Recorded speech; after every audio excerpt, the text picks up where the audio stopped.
Hello बच्चों, आज हम क्लास ले रहे हैं रिलेशन बिटवीन वी और ई पर।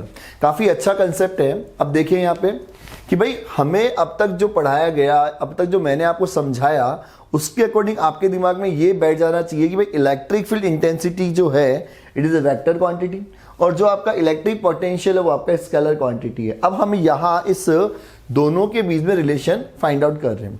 आपको दो तरीके से रिलेशन फाइंड आउट करना सिखाऊंगा। पहला तरीका यहाँ है कि अगर हम लोग यहाँ कोई चार्ज Q कंसिडर कर लें, ठीक है, और अगर मैं कहूँ कि भाई ये एक लाइन जॉइनिंग ले लें, कि बोलिए कह दूँ भाई ये आपके पास x एक्सिस है और इस एक्सिस पे मैंने दो पॉइंट कंसिडर किए, point A and point B।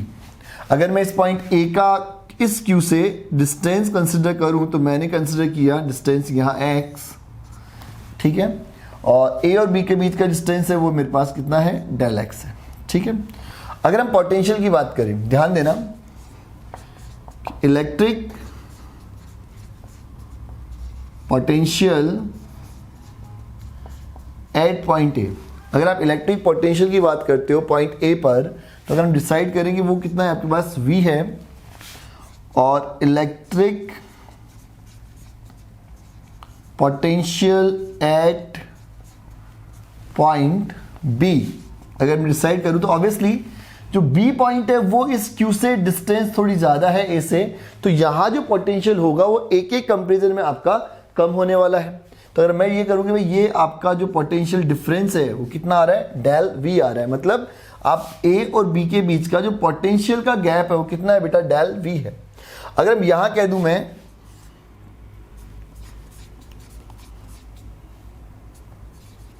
Potential difference between A and B, तो यहां कितना पॉइंट डिफरेंस होने वाला है बेटा आपके पास, V माइनस डेल V।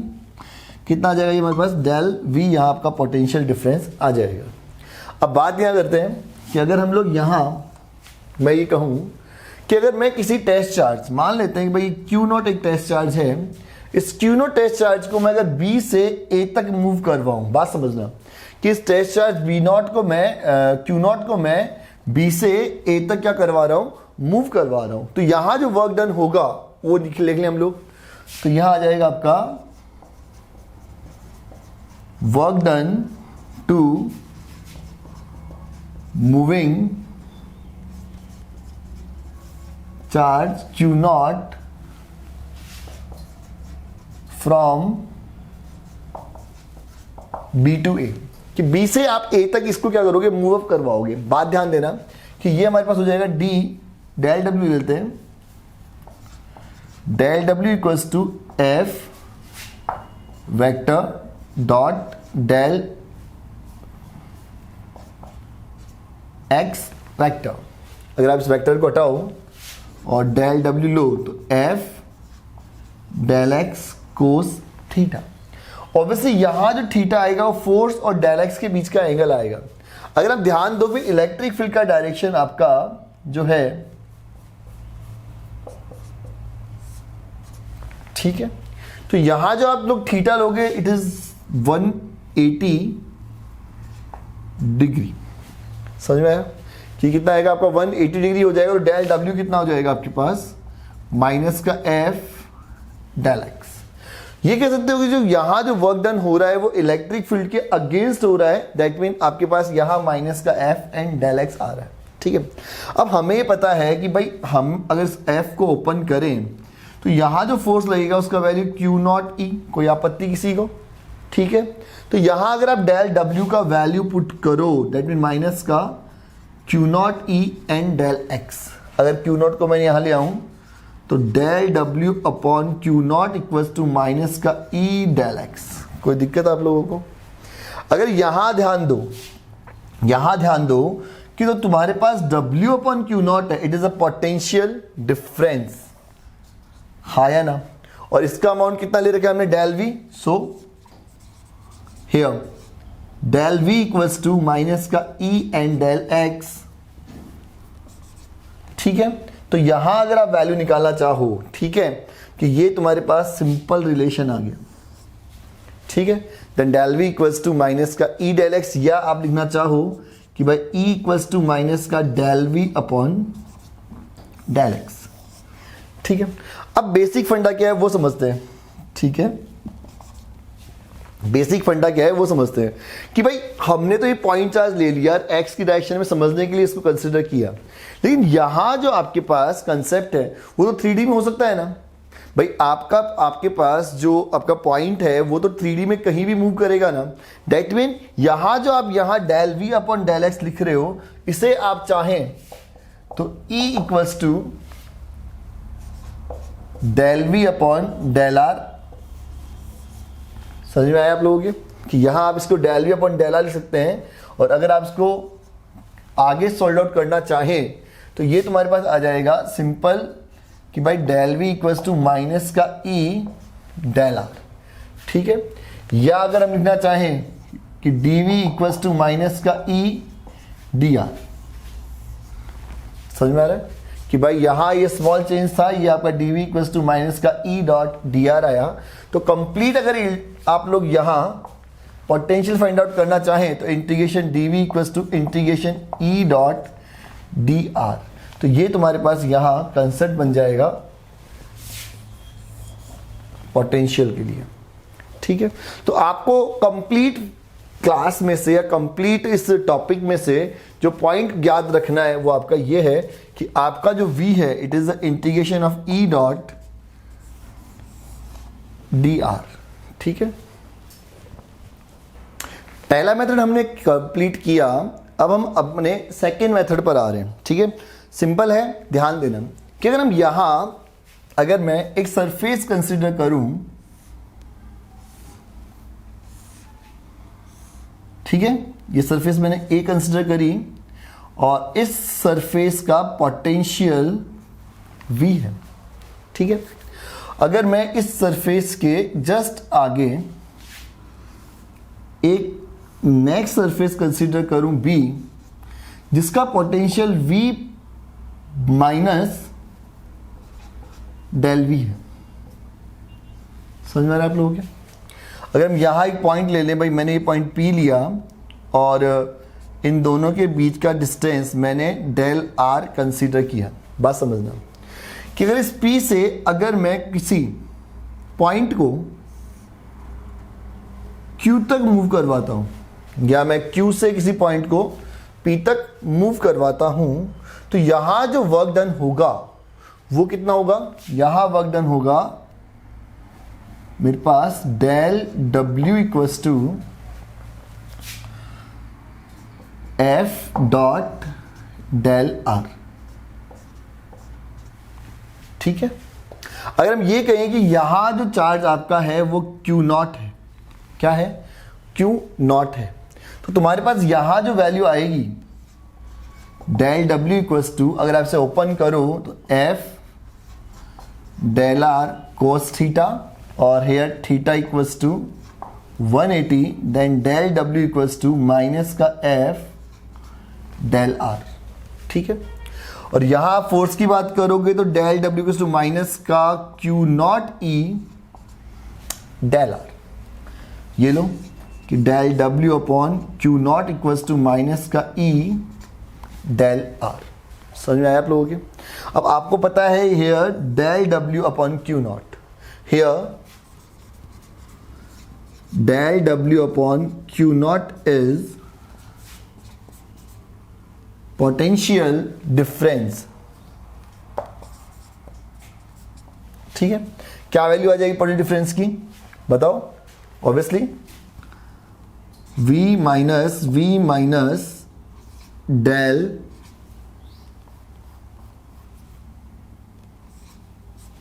यहां ये डेल ले लेते हैं, ठीक है, ठीक है। तो ये तुम्हारा कितना आ जाएगा, यहाँ से डेल V आ जाएगा, देन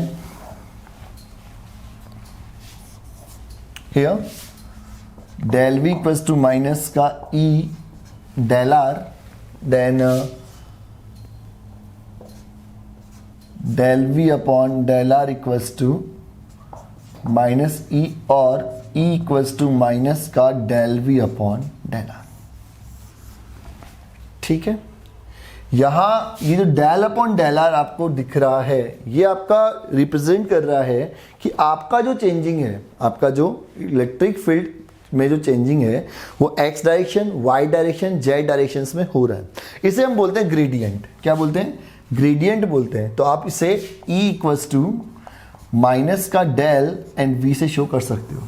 और यहाँ जो डेल है वो है del upon del X I cap, del upon del J cap, del upon del Z K cap. तो ये आपका यहाँ सिंपलेस्ट कंसेप्ट निकल के आएगा यहाँ से इलेक्ट्रिक फील्ड के लिए। ठीक है, ज़्यादा इजी है। न्यूमेरिकल्स के लिए काफ़ी ईजीएस्ट कंसेप्ट है। न्यूमेरिकल आपका यहाँ से आपको न्यूमेरिकल आपके बोर्ड एग्जाम्स में आपको मिल जाएगा। ठीक है, तो आज का जो हम सेकंड पॉइंट ले रहे हैं वो है आपका electric potential due to uniformly charge conducting sphere. तो इसके लिए हम एक uniformly charge conducting sphere consider करते हैं और हमें पता है कि अगर आपका ऑब्जेक्ट कंडक्टिंग है तो जो चार्ज का डिस्ट्रीब्यूशन होगा वो उसके सरफेस पर होगा। अगर हम यहां ये तय करें कि भाई इस स्फीयर का रेडियस अगर हमने कैपिटल R लिया तो आपको फर्स्ट पॉइंट फाइंड आउट करना पड़ेगा इस पॉइंट से आउटर पर। अगर मैं ये पॉइंट ले लूं P और इसका डिस्टेंस इसके सेंटर पॉइंट से स्मॉल अगर R में लूं तो मुझे जो पॉइंट फर्स्ट लेना है वो आएगा आपका small r is greater than capital R। दादा हम लोग जो electric field electric potential find out कर रहे हैं वो इस पॉइंट पर, मतलब पॉइंट P पे हमें फाइंड आउट करना है। अब बात समझना सबसे इंपॉर्टेंट कि अगर हम पॉइंट P पर electric potential find out, that mean हम कर क्या रहे हैं कि इन्फिनिटी से एक चार्ज को, एक इन्फिनिटी से एक यूनिट चार्ज को लेकर आ रहे हैं। कहां पर? पॉइंट P पर, जिसका डिस्टेंस इसके सेंटर से कितना है? R है। अगर हम ये तय करें कि भाई इस प्लस Q चार्ज का टोटल अमाउंट कितना है? Q है। तो ऑब्वियसली अगर हम यहां V की बात करूं तो minus integration E vector dot dr vector, और जो इंटीग्रेशन का लिमिट होगा वो इन्फिनिटी से कहां होगा? R पर होगा। अगर हम इस पॉइंट पर इलेक्ट्रिक फील्ड फाइंड आउट करूं मैं तो कितना हो जाएगा? E vector equals to KQ upon R square and R cap. कोई आपत्ति? तो तुम्हारे पास ये वैल्यू कितनी हो जाएगी? V इक्वल्स टू माइनस का integration KQ R square R cap और ये आपका dr वेक्टर। ऑब्वियसली यहां आप लोग जो कंसेप्ट बनाओगे वो सिंपल क्या है कि भैया R cap and dr vector equals to dr, ये कह सकते हो dr वेक्टर का मोड लिख सकते हो या dr लिख सकते हो। तो तुम्हारे पास v कितना आया? माइनस का इंटीग्रेशन इन्फिनिटी टू r के Q upon R square and dr। कोई आपत्ति? तो यहां से हम ओपन करें तो भाई ये कितना आ जाएगा? v equals to K Q minus K Q, आप इंटीग्रेशन से बाहर लो और integration dr upon R square, limit of integration infinity to small r and the value of integration is kq minus का 1 upon r and small r। तो minus two minus क्या हो जाएगा आपका? प्लस, और ये kq आप लिमिट पुट करोगे 1 upon r minus 1 upon infinity, तो आपके पास जो v आउट आएगा, जो v आउट आप फाइंड आउट करोगे it is the kq upon r। Clear हुआ कि ये तुम्हारे पास फर्स्ट केस हुआ V आउट के लिए। ठीक है, अब हम लोग नेक्स्ट केस की बात करते हैं। ठीक है, नेक्स्ट पॉइंट जो हमने लेना है वो सरफेस पे लेना है यहां। ठीक है, इस पॉइंट को, अब जो सेकंड केस है वो सरफेस के लिए आ रहा है। बात समझ आ रही है आपके? तो यहां वाले केस में R इक्वल्स टू R, तो पूरे इंटीग्रेशन के अंदर आप अगर लिमिट की बात करोगे तो तुम्हारा लिमिट चेंज हो जाएगा R तक, R तक, R तक, R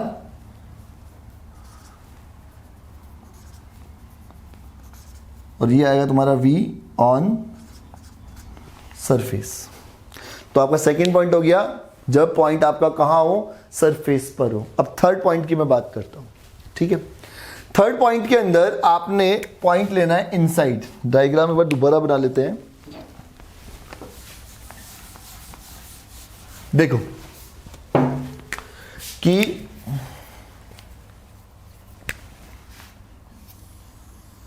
स्प्रे लिया, यूनिफॉर्मली आपका ये स्पेयर हमने चार्ज कंसीडर किया है, सेंटर पॉइंट O आप लो, और ये आ गया मेरे पास पॉइंट P जो कहाँ है, इस स्पेयर के इनसाइड है, ठीक है। अब हमें पता है कि जो E इन होगा वो कितना होगा, 0 होगा, कंडक्टिंग है, ठीक है। तो यहां जो आप इंटीग्रेशंस की बात करोगे, ध्यान देना कि यहां जो आप इंटीग्रेशन की बात करोगे, इसे रफ ही करना पड़ेगा क्योंकि समझ में फिर आप लोगों को दिक्कत करेगा, तो मैं इसे रफ कर देता हूं। देखो कि यहां हमें पता है कि भाई v का जो वैल्यू होगा माइनस का integration E dot D R vector, और अगर हम लोग इलेक्ट्रिक फील्ड की बात करें, इनसाइड 0 है और यहां जो लिमिट लगेगी वो लिमिट आएगी आपकी इन्फिनिटी से स्मॉल r। तो यह जो इलेक्ट्रिक फील्ड का वैल्यू है वो तो चेंज होगा ना भाई। फॉर एग्जांपल आप इन्फिनिटी से किसी चार्ज को ला रहे हो, बात समझो कि मान लो कि आप इस Q0 को ला रहे हो, तो इस Q0 को इंटरनल लाने के लिए पहले आप इसे सरफेस तक लाओगे, तो सरफेस तक लाओगे तब तक तो कोई ना कोई इलेक्ट्रिक फील्ड आपका वर्क करेगा ना। इनसाइड जाने के बाद में इलेक्ट्रिक फील्ड कितना होने वाला है, 0 होने वाला है। बात क्लियर कर लेना, दोबारा बोल रहा हूं कि अगर आप यहां इस Q0 को लेके आते हो इन्फिनिटी से इनर पॉइंट पर, तो ऑब्वियसली इसे जब बाहर से लाओगे तो इस आउटर वर्ड के लिए इलेक्ट्रिक फील्ड होगा, हाँ या ना, जिसे मैं E आउट लिख देता हूं। लेकिन जब इनर लाओगे तो इलेक्ट्रिक फील्ड कितना है इसका, 0। तो इस इंटीग्रेशन को आपको दो पार्ट में ब्रेक करना पड़ेगा। पहला जो अगर मैं लूं कि भाई तुम्हारे पास जो v होगा वो इट इज द माइनस का इंटीग्रेशन इंफिनिटी से ले लेता हूं मैं आपका इसके सरफेस पर, जहां आपका इलेक्ट्रिक फील्ड वर्क करेगा E out and D R minus integration R2 small r, वो होगा in एन डी आर। समझ में आएगा आप लोगों के कि मैंने यहां इसे ब्रेक क्यों किया। अब यहां देखो कि भाई v equals to integration infinity to r और E आउट का value KQ upon r square r cap and D R vector. ये इन कितना है, 0, तो ये कितना हो जाएगा आपका 0। बात क्लियर हुई आप लोगों की। तो ये कितना आ गया, v इक्वल्स टू KQ, और ये तुम्हारे पास वही r cap dot D R vector equals to D R, और इंटीग्रेशन लोगे इन्फिनिटी से लेके r तक D R upon r square, ठीक है। सोल्ड आउट करोगे कितना आ जाएगा v इन, चलो KQ सोल्ड आउट किया माइनस का 1 अपॉन r स्क्वायर इन्फिनिटी से लेके r तक, और ये तुम्हारा आएगा v in equals to minus का KQ 1 अपॉन r माइनस 0, तो ये आएगा आपका v in equals to KQ upon r। मतलब क्या समझ में आया कि आपका जो v इन है वो v सरफेस के इक्वल है। बात समझ में आया क्या कि यहां जो v इन है वो आपके डिस्टेंस पर डिपेंड नहीं करेगा, वो आपका कंप्लीट KQ अपॉन r रहेगा। चाहे उसका सेंटर है तो भी सरफेस के इक्वल होगा, अगर आप उसके किसी भी पॉइंट पे इनर पे जाओगे तो वहां आपका पोटेंशियल चेंज नहीं होगा, ठीक है। तो ये हो गया हमारे पास यहां पॉइंट थर्ड कि भाई r कहां था, इनसाइड था, ठीक है। अब हम लोग यहां बात करते हैं वेरिएशन ग्राफ की। किसकी बात करेंगे, वेरिएशन ग्राफ की बात करूंगा, ठीक है।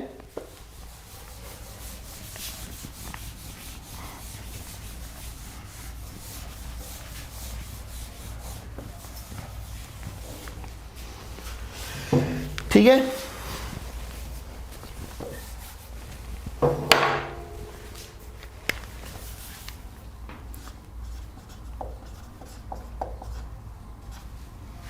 Variation graph. ठीक है, यहां ध्यान देना कि अगर हम लोग y एक्सिस पे पोटेंशियल को ले लें और x पे हम डिस्टेंस ले लें तो ऑब्वियसली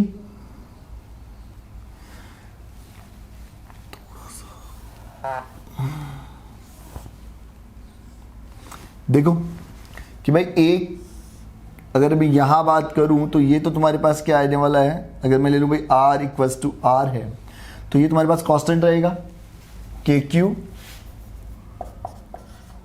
अपॉन r। अब इसके आगे आप जाओगे तो ये आएगा आपके पास v प्रोपोर्शनल 1/r और r की वैल्यू यहां से आप इंक्रीज करते हो, तो ये तुम्हारे पास आने वाला है वेरिएशन ग्राफ। ठीक है,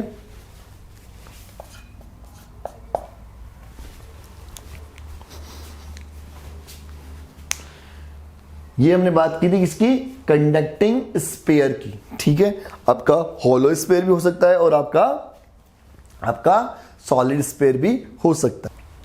तो बेटा हम लोग जो सेकंड टॉपिक ले रहे हैं, यहां आएगा electric potential due to uniformly charge non conducting sphere. तो यहां जो पहले हमने पढ़ा था वो कंडक्टिंग के लिए पढ़ा था, जो सेकंड कंसेप्ट हम ले रहे हैं वो ले रहे हैं हम लोग नॉन कंडक्टिंग के लिए। तो अगर मैं एक नॉन कंडक्टिंग स्फीयर ले लूं, ठीक है, तो उसका जो चार्ज का डिस्ट्रीब्यूशन होगा वो उसके वॉल्यूम में होगा। अगर हम ये डिसाइड कर दें कि भाई इसका रेडियस स्मॉल r है, ठीक है, तो अगर हम लोग यहां ध्यान दें कि अगर मैं फर्स्ट पॉइंट ले लूं p, डिस्टेंस कितना r, और ये कह दूं भाई इसका टोटल नेट चार्ज कितना है q है, तो फर्स्ट पॉइंट जो मैं ले रहा हूं r ग्रेटर देन, अरे भैया इसको तुम लोग कैपिटल R करो, तो ये आएगा r greater than capital R। तो वही तरीका ज़्यादा जो पहले किया था सेम वो का वो है, कोई चेंज नहीं है। डायरेक्ट लिख रहा हूं कि भाई इस वाले केस के लिए जो v आउट आएगा वो के क्यू अपॉन R होगा। ठीक है, और वही अगर नेक्स्ट में लूँ कि भाई b r equals to r के लिए, कि अब मेरे पास पॉइंट कहाँ है, यहाँ पर है, तो उस केसेस में जो v सरफेस होगा वो के क्यू अपॉन r होगा। ठीक है, यहाँ तक तो कोई दिक्कत नहीं है। लेकिन अगर हम समस्या की बात करें तो समस्या यहाँ आ रही है कि भाई अगर आपका पॉइंट इनसाइड हो, इनको मैं नहीं छोड़ूंगा, साइड में लिख दिया मैंने। ठीक है, सी मैंने लिया कि भाई r लेस देन r है। अब बात समझना कि भाई ये आपका स्पेयर है, ठीक है, और आपको पता है कि चार्ज कहाँ है, इसके वॉल्यूम में। अगर आप इनसाइड की बात करोगे, ये लो कि ये पॉइंट हमारे पास P है, ठीक है, डिस्टेंस r है, ये डिस्टेंस हमने कैपिटल R ले ली, तो यहां जो इलेक्ट्रिक फील्ड होगा E in, तुम्हें पता है कि जो E in होगा उसका value K Q upon R cube into R, हाँ या ना, निकाला था हम लोगों ने। तो यहां आपको ही देखना है कि भाई अगर आप किसी टेस्ट चार्ज को इन्फिनिटी से पॉइंट P तक लेके आते हो तो ऑब्वियसली यहां जो आपको इलेक्ट्रिक फील्ड फेस आउट करने पड़ेंगे इस क्यू नॉट को, वो आउटर पे अलग होगा और इनर पे अलग होगा। तो यहां ध्यान देने वाली बात है कि अगर हम लोग यहां पोटेंशियल निकालें infinity to small r then E vector dot dr vector, हाँ या ना, तो यहां जो इलेक्ट्रिक फील्ड है उस इलेक्ट्रिक फील्ड का वैल्यू आपका चेंज हो रहा है। दैट मीन आउटर के लिए अलग है और इनर के लिए अलग है। तो यहां इस इंटीग्रेशन को आप दो पार्ट्स में क्या करोगे, ब्रेक करोगे। That mean v equals to minus integration infinity to surface पे लेके आओ, तो यह आएगा आपका E out dot dr minus integration r to r and E in and dr। ये यहां समझना जरूरी है भाई। दोबारा बता रहा हूं कि यहां जो इलेक्ट्रिक फील्ड का वैल्यू है वो आपका कांस्टेंट नहीं है, ठीक है, यहां इसका वैल्यू आपका चेंज हो रहा है, आउटर वर्ड के लिए अलग है और इनर वर्ड के लिए अलग है। दैट मीन अगर हम लोग यहां ध्यान दें अगर हम इनसाइड ध्यान दें तो यहां जो ई इन का वैल्यू है वो है K Q upon R cube into small R, और यहां अगर हम लोग आउटर की बात करें तो के क्यू अपॉन आर। तो यहां अगर आप इस इंटीग्रेशन को ओपन करो, वैल्यू पुट करो, तो v इक्वल्स टू होने वाला है माइनस का integration infinity to R and is the K Q upon R square R cap and D R minus का integration K Q R cube R cap dot D R and this is R to R. Solve out कर लेते हैं, ध्यान देना। अगर आप we इन की बात कर रहा हूं मैं तो यहां ही आ जाएगा, सॉल्व करूं डायरेक्ट इसको, तो माइनस का आया के क्यू अपॉन आर। कोई आपत्ति जहां आप लोगों को नहीं होनी चाहिए, ठीक। अब यहां की बात कर लेते हैं, माइनस का भाई ये तुम्हारे पास हो गया प्लस का, ठीक है, के क्यू अपॉन आर, या है माइनस का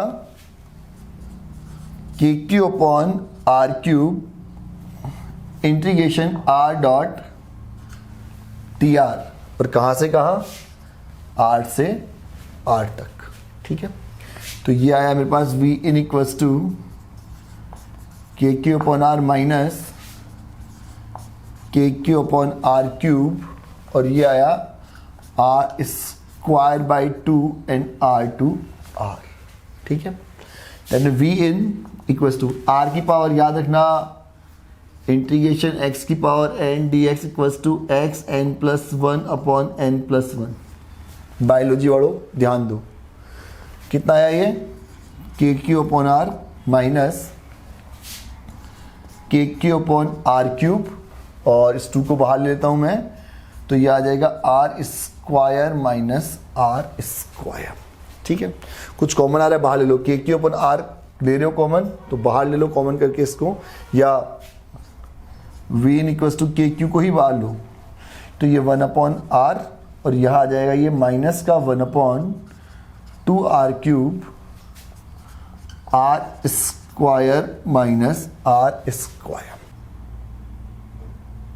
तो ये हो जाएगा आपका v n equals to K Q 1 upon R minus R square upon 2 R cube, minus को माइनस से मल्टीप्लाई किया, प्लस का R square by 2 R cube, ठीक है। अब यहाँ आर स्क्वायर से ये आर क्यूब आपका कैंसिल हो जाएगा, और वी इन आ जाएगा आपका के क्यू 1 अपॉन आर माइनस का आर स्क्वायर अपॉन, इसका एलसीएम ले लेते हैं ना अपन सीधा ही, क्यों फालतू इन चक्रों में पड़ रहे हैं।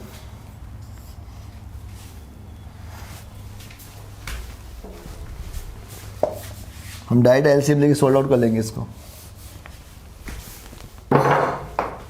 तो ये आएगा मेरे पास यहाँ के क्यू और ये 2 आर क्यूब, तो तुम्हारे पास ये आ गया R square minus R square and plus का आर स्क्वायर, ये तुम्हारे पास यहाँ 2 आर स्क्वायर। ऐड करो 2 एंड 2 कितना हो गया, ये 2 आर स्क्वायर और ये 3 आर स्क्वायर हो गया, तो वी इन आ जाएगा तुम्हारे पास K Q 3 R square upon 2 R square. तो तुम्हारे पास जो रिजल्टेंट आया वी इन के लिए वो हो जाएगा V in equals to K Q 3 R square minus R square upon 2 R cube. तो ये तुम्हारे पास आया फॉर्मूला किसका, वी इन का, ठीक है बेटा। जो अगला पॉइंट हम लोग ले रहे हैं वो अगला पॉइंट हमारा है electric potential due to uniformly charge ring. अब यहां एक रिंग कंसीडर करेंगे हम लोग, ठीक है। सेंटर ले लिया इसका O और इस रिंग की रेडियस ले ली हमने R, ठीक है। अगर मैं इसके एक्सियल पॉइंट लूं P, तो इस P के लिए जो इलेक्ट्रिक पोटेंशियल अगर हम देखें कि भाई ये डिस्टेंस अगर हम ले लें कि भाई ये डिस्टेंस तुम्हारे पास कितनी है, स्मॉल r है, और यहाँ अगर हम लोग एक लेंथ कंपोनेंट ले लें dl, जहाँ चार्ज आपका dq प्रेजेंट है, तो इस केसेस में जो पोटेंशियल वर्क करेगा dv, वो कितना होने वाला है कि भाई ये होने वाला है dv equals to k dq upon r। ठीक है, समझ में आया। और मुझे पता है कि अगर ये यूनिफॉर्मली चार्ज है तो यहाँ जो लैम्डा है वो होगा dq अपॉन dl। तो तुम्हारा dq कितना हो जाएगा, लैम्डा dl। तो dv कितना आएगा, dv इक्वल हो जाएगा k lambda dl upon r। Clear हुआ। अगर हम यहाँ ध्यान दें कि भाई अगर नेट इलेक्ट्रिक पोटेंशियल के लिए कहा जाए तो हम क्या कर देंगे, इसका integration k lambda dl r, ये v आ जाएगा, k लैम्डा r बाहर आया और ये आपका dl। तो हम यहाँ बात करें इस कंप्लीट के लिए कितना हो जाएगा ये भाई dl, अगर आप यहाँ एक स्मॉलेस्ट कंपोनेंट ले रहे हो dl, तो कंप्लीट अगर आप इसका इंटीग्रेशन करोगे तो तुम्हारे लिए क्या आने वाला है, इसका सर्कमफेरेंस आने वाला है। तो v कितना होने वाला है, k लैम्डा r, और इट इज 2 पाई, यूनिट कितनी है, कैपिटल R। यहाँ r को आप ओपन कर सकते हो कि k lambda 2 pi r upon, अगर r की मैं बात करूँ तो r अगर डिस्टेंस अगर हम लोग ये वाली x ले लें, कंसिडर करें, तो r कितना आ जाएगा, root r square plus x square. तो ये कितना आएगा तुम्हारे पास, root r square plus x square. ये तुम्हारे पास यहाँ पे वैल्यू निकल के आएगी। अगर इसको ओपन करना चाहो आप लोग तो इसे ओपन कर सकते हो। कितना आ जाएगा, v equals to 1 upon 4 by epsilon not lambda 2 pi r upon root r square plus x square. 2 pi से 4 पाई आपका 2 times cancel, then lambda r 2 epsilon not r square plus x square.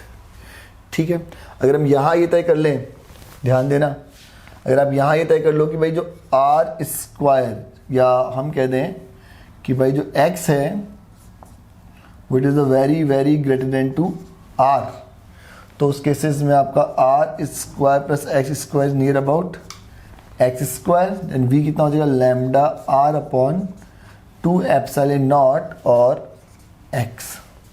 ठीक है, और देखो अगर हम centre की बात करें,